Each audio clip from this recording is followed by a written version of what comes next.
저는 시편 62편 전체를 함께 묵상을 하면서 이 세 가지 동사, 세 가지 단어에 집중해서 말씀을 함께 상고하고 적용해 보려고 합니다. 믿음 또는 신뢰라고 하는 이 말은 사랑의 관계를 가장 잘 표현하는 단어일까 아닐까 싶습니다. 누구를 신뢰한다, 누구를 믿는다. 사랑이 그 중심에 서 있기 때문에 가능한 거죠. 여러분, 하나님을 신뢰하고 믿는 것은 물론 우리의 고백이기도 합니다만은 누군가를 믿거나 신뢰한다. 그러한 대상이 있습니까? 어떤 사람을 믿나요? 어떤 사람을 신뢰한다고 말할 수 있을까요?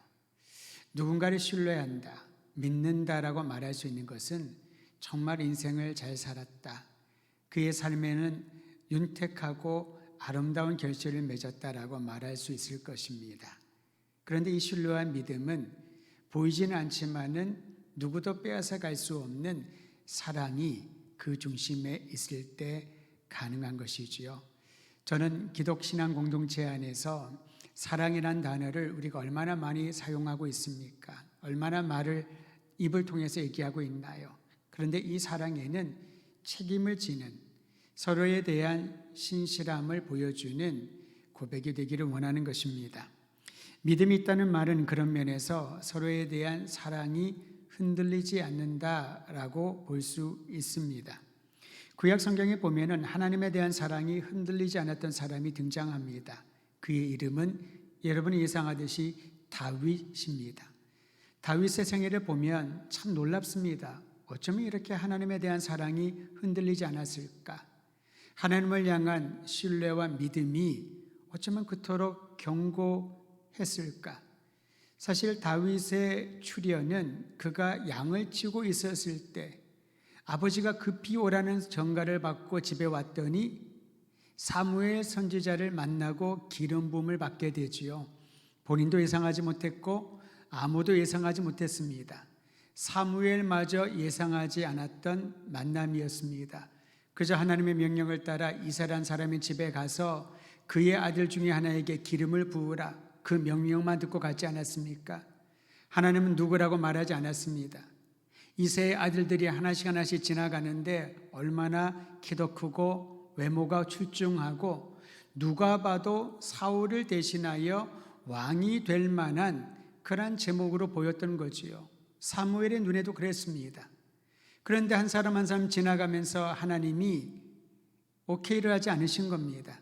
다 패스를 하는 겁니다. 그는 아니다, 그는 아니다, 그는 아니다.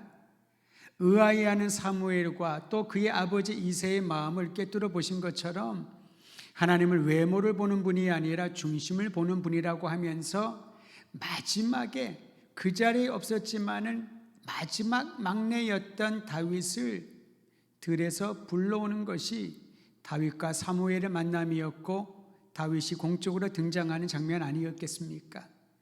누가 보아도 아무리 생각을 해도 다윗에게는 하나님을 인격적으로 그리고 하나님에 대한 사랑이 불과 같이 일어나는 그러한 경험이 얹어있는지 예측하지 못합니다.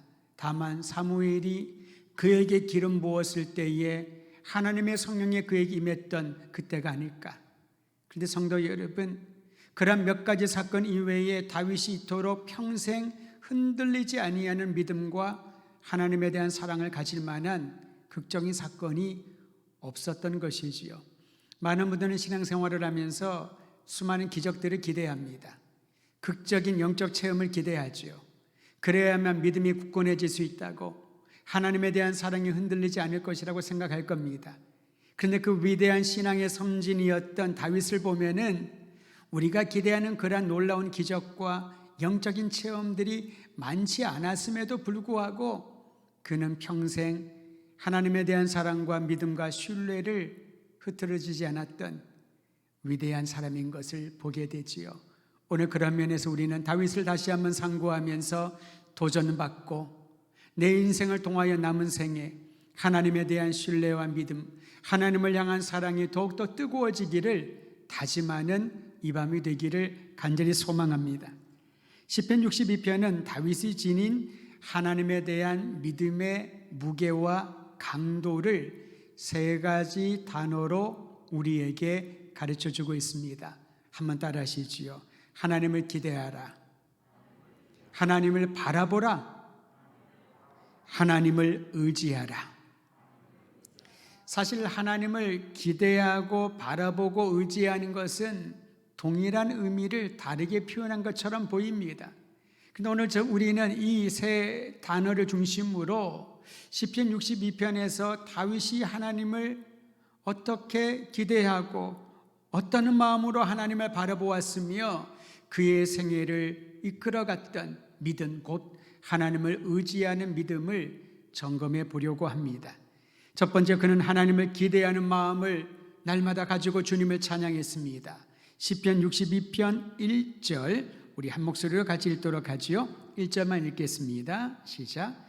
나의 영혼이 잠잠히 하나님만 바라며 나의 구원이 그에게서 나오는도다. 사회생활에서 여러분, 대인관계는 참 중요하다는 사실을 부인하는 이는 없을 것입니다. 대인관계 중요합니다. 사람과의 관계가 참 중요하지요. 왜냐하면 다른 사람과의 만남을 통하여 우리는 상당한 위로를 받습니다. 힘을 얻습니다. 많은 교훈을 얻기도 하고 성장의 계기가 되기도 하지요. 대인관계가 원만하지 아니하면 사회생활하는 거 참 어렵습니다. 왜냐하면 홀로 살아가는 사회가 아니기 때문에 그러하지요.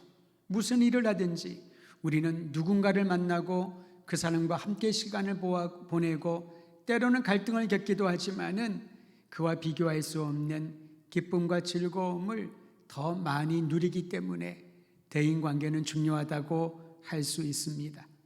오히려 내가 어떤 모임에 속해 있지 않으면은 사람들과 관계가 원활하지 않으면은 불안을 느끼지 않습니까? 때로는 외톨이처럼 또는 왕따를 당한다는 그런 느낌을 받을 때에 사람들은 삶의 기쁨을 찾지 못한다라고 그렇게 생각을 하고 실제로 그러합니다. 근데 여러분, 신앙에 있어서는 물론 다른 이들과의 관계도 참 중요합니다. 그런데 무엇보다도 중요한 것은 하나님과의 개인적이고 인격적인 관계였다는 것입니다. 사무엘이 다윗에게 기름을 부었지만은 그는 오랫동안 다윗 곁을 지켜주지 못했습니다. 여러분, 성경을 보면 다윗은 혼자의 시간들을 얼마나 많이 보내는지 모릅니다. 그에게는 영적 지도자라고 멘토라고 할 만한 사람이 눈에 크게 띄지 않습니다. 사울이 그런 역할을 감당할 수 있을 만한 자격을 갖추었다고 보았는데 실제로 사울은 다윗을 적처럼 여겼지요. 그에게 유일한 가까운 친구는 사울의 아들이었던 요나단이었지만은 그 요나단과의 우정도 오래가지 못했습니다. 하나님이 그의 생명을 일찍 거두어 가셨기 때문에 다윗에게는 주변을 보아도 그를 위로해주고 함께할 수 있는 아름다운 관계를 맺은 형제와 친구들을 찾기가 어려웠던 것이지요. 그런데 그는 하나님과의 관계에 있어서는 참으로 굳건한 그리고 인격적인 관계를 유지했던 사람이었습니다. 그로부터 공동체를, 다른 이들을 이끌어갈 수 있는 영적 지도력을 갖게 되었던 것이지요. 영성가였던 헨리 나우엔 여러분 기억하실 겁니다. 그는 하나님과의 관계를 강조하면서 고독 속으로 과감히 들어가라고 권면을 합니다. 고독 속으로 과감히 들어가라. 우리가 말하는 신앙생활에는 외롭다, 나는 너무나도 외로움을 느낀다, 고독하다, 그런 생각을 많이 하지 않습니까? 신앙생활에 즐거우면 사람들과 부딪히면서 교제하고 함께 음식도 먹고 함께 활동을 하는 것인데 물론 중요하다고 했습니다. 그런데 그것이 없기 때문에 내가 외로워하고 신앙생활이 흔들리고 우울감에 깊이 빠져 헤어나오지 못한다면은 우리는 다시 한번 다윗을 보면서 하나님과 개인적인 그리고 인격적인 관계를 갖고 있는지를 점검해 보아야 할 것입니다. 헨리 나우엔의 도전을 여러분 마음에 새기기를 바랍니다. 고독 속으로 과감히 들어가십시오. 이것이 하나님과 굳건한 신앙관계를 맺는 중요한 영적인 원리라는 겁니다. 그래야지만 나를 사랑한다 말씀하시는 하나님의 음성을 들을 수 있기 때문에 우리가 고독 속으로 과감히 들어가는 목적은 하나입니다. 나를 극진히 사랑한다는 다른 사람들의 말이 아니라 하나님의 음성을 들어야, 그 음성을 들어야 하나님을 만나야 우리는 이 험난한 세상을 돌파할 수 있는, 아무도 알아주지 않고 아무도 내 곁에 지키지 못한다 하더라도 하나님을 향한 믿음을 굳건히 지킬 수 있기 때문에 그러합니다. 헨리 나우엔의 말 그대로 한 구절을 여러분 인용해서 알려드립니다. 라틴어로 듣는다라고 하는 이 단어는 아우디레라고 합니다.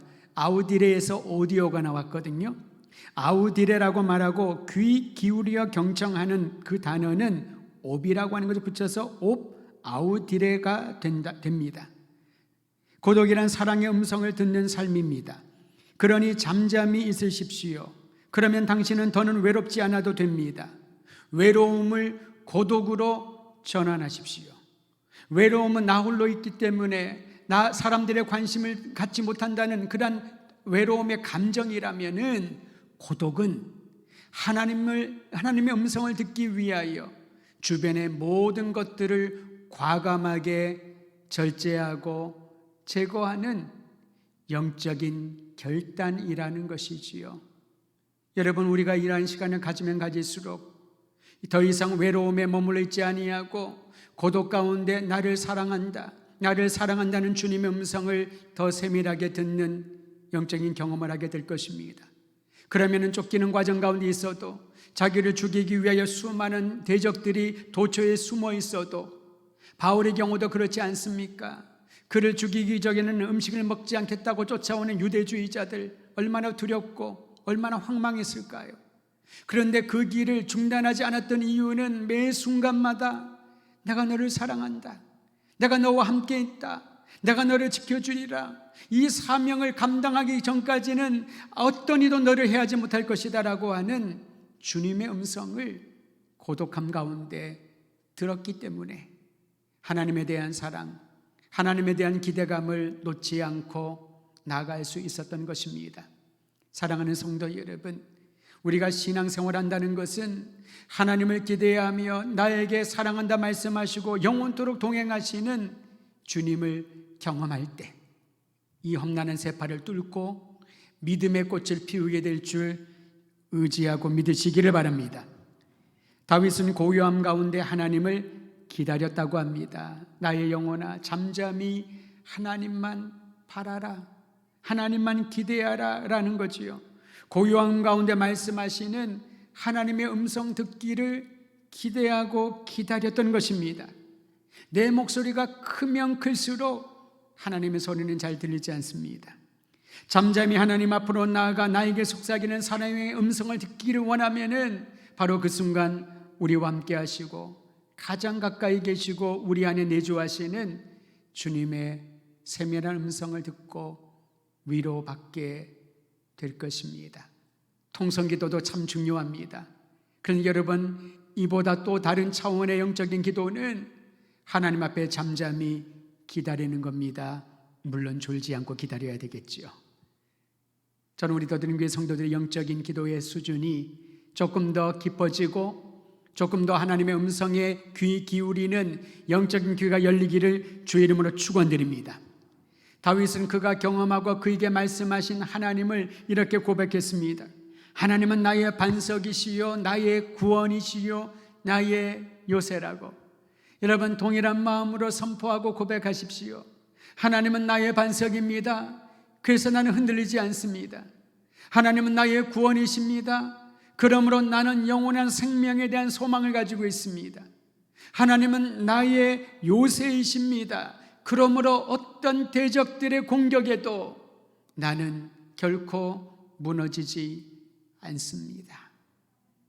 이 고백이 하나님의 사랑을 경험하고 그 사랑을 기대하는 사람들에게서만 나올 수 있는 아름다운 고백인 줄을 알고, 다윗의 고백이 여러분과 저의 고백이 되기를 주의 이름으로 축원드립니다. 두 번째는 하나님을 바라보라 라는 이 단어입니다. 우리 함께 시편 62편 5절 말씀 읽도록 하지요. 5절만 읽습니다. 시작. 나의 영혼아 잠잠히 하나님만 바라라. 물은 나의 소망이 그로부터 나오는도다. 하나님을 기대하는 사람은 소망의 비전을 바라보는 시야가 트이게 되는 것입니다. 여러분, 비전을 보는 것이잖아요. 무엇을 보고 다닙니까? 무엇을 보고 신앙생활을 하나요? 내 눈앞에 내 시야가 어떤 것에 집중하고 초점을 맞추고 있는가요? 여기에서 영적인 삶의 열매는 결정될 것입니다. 내가 무엇을 바라보는가? 내가 무엇에 소망을 두고 있는가? 하나님을 사모하고 하나님을 기대하는 이들에게는 주님이 주시는 소망을 보는 비전을 갖게 된다는 것입니다. 여러분, 꿈은 참 아름다운 일이지요. 그런데 청소년 청년들이 제일 듣기 싫어하는 말이 뭔지 아세요? 네 꿈이 뭐냐? 너 나중에 뭐 하고 살래? 뭐 먹고 살래? 그런 얘기를 들으면 그렇게 스트레스 받는답니다. 왜냐하면 어느 누구도 자기가 꿈꾸고 자기가 생각하는 대로 되어지는 것이 없기 때문에, 때로는 오히려 자신의 꿈이 허망하다는 생각을 느끼는 순간 좌절감은 거의 100배 이상으로 충격으로 다가온다는 것입니다. 꿈이 없고 싶은 사람이 어디 있을까요? 다 꿈을 갖고 있지요. 근데 그 꿈이 현실화되어지는 데는 상당히 오랜 시간과 상당히 많은 노력들, 때로는 그것은 그냥 꿈에, 말 그대로 추상적인 꿈에 불과하고 현실은 너무나도 달라서 힘들고 어렵게 살아가는 이들이 얼마나 많은지요. 예전에는 그런 얘기를 많이 질문했었습니다. 너 커서 뭐가 될래? 너 꿈은 뭐니? 그 꿈을 들으면서 우리는 그 아이를 평가합니다. 너 대단하구나. 엄청난 꿈을 가졌구나. 그 꿈대로 잘 될 거야. 10년이 지나고 20년이 지났는데 똑같은 생각을 가지고 그를 만났는데 그 꿈대로 살지 않을 때에 사람들은 실망하지 않습니까? 본인은 오죽할까요?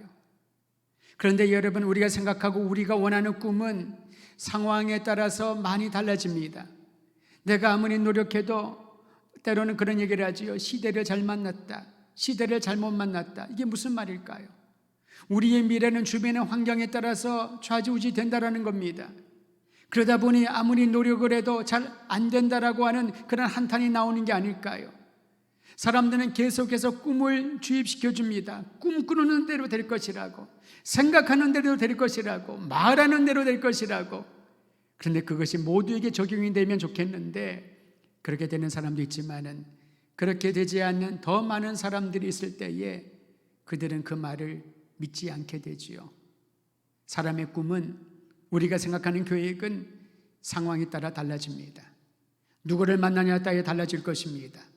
그런데 여러분, 소망, 하나님으로부터 오는 소망은 결코 달라지지 않기에 다윗은 하나님이 주시는 소망, 하나님으로부터 오는 소망을 의지하고 그 소망을 바라보았던 것입니다. 사무엘로부터 기름 부음을 받은 후에 다윗에게도 꿈이 생기지 않았을까 싶습니다. 내가 이제 하나님의 기름 부음을 받았으니 언젠가 그 역할을 감당하리라. 여러분, 구약시대에 기름 부음을 받는 사람은 세 종류밖에 없었습니다. 왕이 되거나 제사장이 되거나 선지자에게만 기름 부음이 임했습니다. 아무나 기름을 붓는 것이 아니었지요. 하나님의 성별한 사람이라는 겁니다. 아무나 왕이 되는 게 아니고 아무나 선지자 제사장이 되는 것이 아니라는 거지요. 그저 혈통을 따라서 아버지가 제사장이니까 아들도 제사장이었던 홈니와 비느하스 때문에 얼마나 이스라엘 백성들이 고초를 겪었습니까? 하나님의 기름 부으심은 주님의 성별이라는 것이지요. 다윗에게도 그런 꿈이 생기지 않았을까요? 그런데 기름 부음을 받은 후에 다윗이 직면했던 실상은 녹록지 않았습니다. 딱 한 번 골리앗을 그가 돌매로 죽였을 때에 본인도 너무나도 감격스러웠고 이스라엘 백성들 전체가 환호했었습니다. 사울 왕도 얼마나 기뻤을까요? 그 어린 소년이 그 거인 용사 중에 용사였던 골리앗을 만군의 여호와의 이름으로 무찌르는 것을 보고 사람들은 하나님께 찬양을 드리며 다윗에게 박수를 보냈을 것입니다. 그런데 그때뿐이었습니다. 그 이후로 우리가 볼 때 다윗의 길은 내리막길처럼 보입니다. 형제들이 그를 시기합니다. 질투합니다. 그를 인정해 주지 않습니다. 사람들도 그를 처음에는 환호하고 응원을 했었지만은 오래가지 않았습니다. 왜냐하면 사울왕 눈밖에 났다는 것을 모두가 알았기 때문에 다윗에게 더 지지를 보냈다가는 그들의 미래도 녹록지 않은 것을 알고 있었던 것이지요. 아무 잘못하지 않는 다윗 자신을 증오하고 죽이려고 추적하는 사울왕을 보면서 얼마나 마음이 힘들었을까요?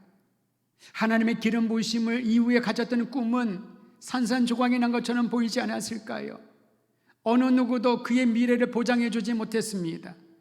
게다가 도망자 신세가 된 다윗을 그나마 따르는 사람들이 있었는데요, 그 사람들의 모습을 보면은 사무엘상 22장 2절에 있습니다. 제대로 된 사람들이 없었습니다. 좀 똑똑하고 엘리트들이 따라오면은 내일 일을, 미래 일을 도모할 텐데 어떤 사람들이 다윗을 따르는 줄 아십니까? 사무엘상 22장 2절에 보면요, 400여 명이 그를 따랐는데요, 그 사람들은 이런 사람들이었습니다. 환난당한 자들, 빚진 자들, 마음이 원통한 자들이 다윗을 따랐는데 400명 가량 되더라. 이러한 사람들을 데리고 무슨 미래를 준비하겠습니까? 무슨 나라의 개혁과 변혁을 꿈꾸겠습니까? 똑똑한 사람이 하나도 보이지 않습니다. 상처투성입니다. 그저 누가 말 잘못하면은, 옆에서 한번 찌르기만 하면은 칼을 들고 싸우고 분쟁을 할 만한 그러한 사람들이 다윗을 따랐다라는 것입니다. 얼마나 낭망했을까요? 그런데 아무리 보아도 다윗은 낭망한 것처럼 보이지 않습니다. 왜 그랬을까요? 그는 상황을 보지 않았으니까요. 그를 따르는 400여 명을 보지 않았으니까요. 다윗이 보았던 것은 소망의 근원이신 하나님인 줄 믿으시기를 바랍니다. 그러기에 이렇게 고백했던 것입니다. 나의 영혼아 잠잠히 하나님만 바라라. 물은 나의 소망이 그로부터 나오는도다.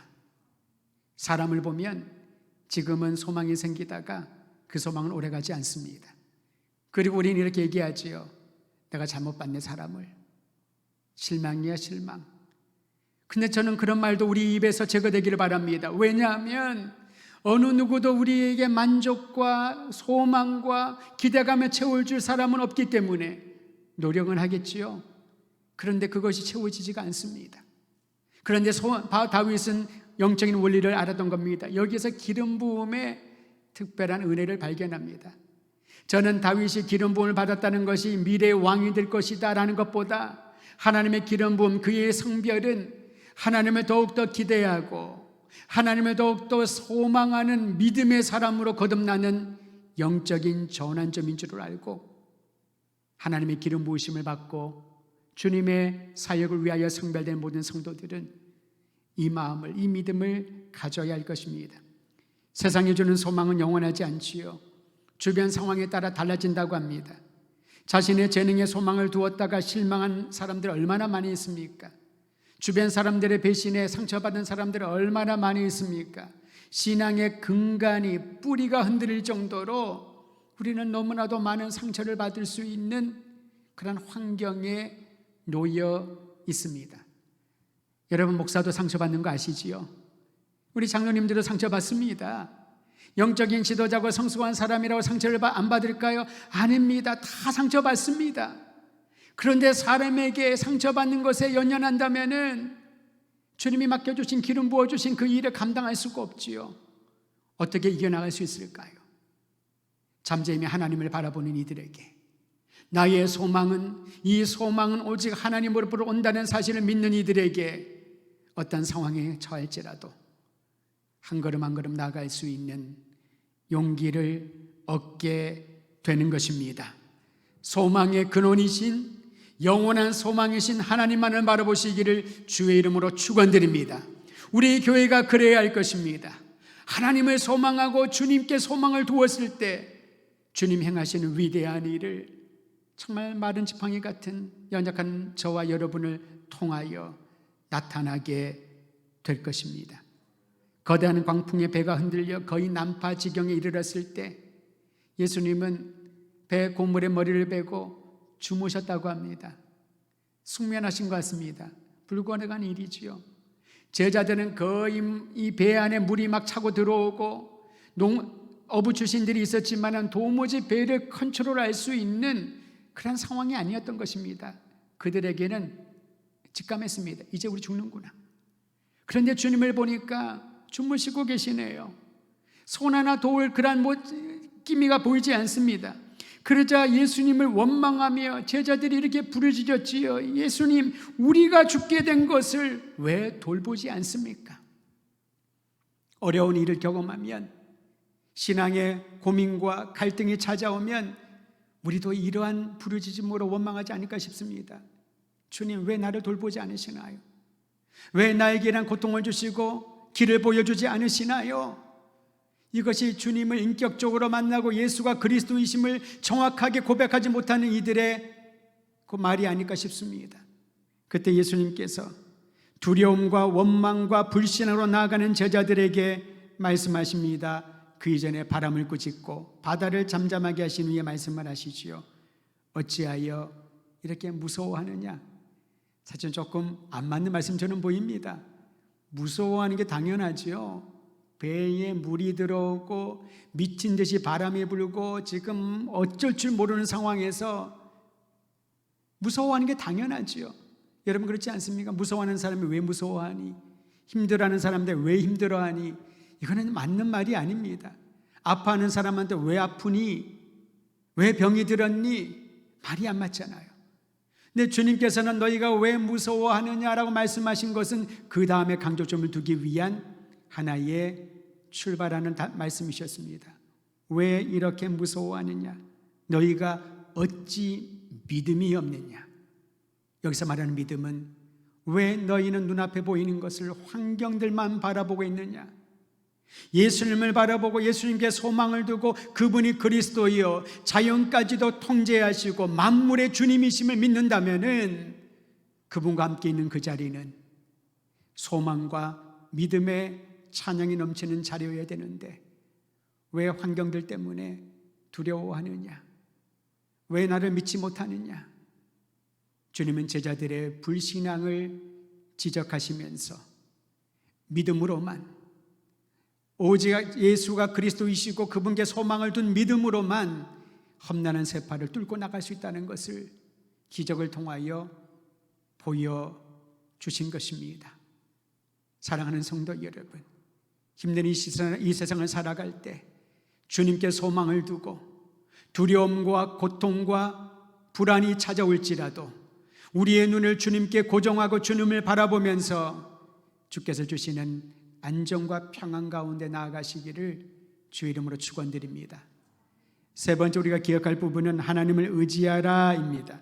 시편 62편 8절 말씀 함께 읽습니다. 시작. 백성들아 시시로 그를 의지하고 그의 앞에 마음을 토하라. 하나님을 우리의 피난처시로다. 하나님에 대한 다윗의 굳건한 신앙은 다른 이들을 하나님께 인도하는 간증으로 이어집니다. 저는 시편 62편 8절이 다윗의 간증으로 이렇게 해석이 되더군요. 백성들에게 말합니다. 시시로 그를 의지하라.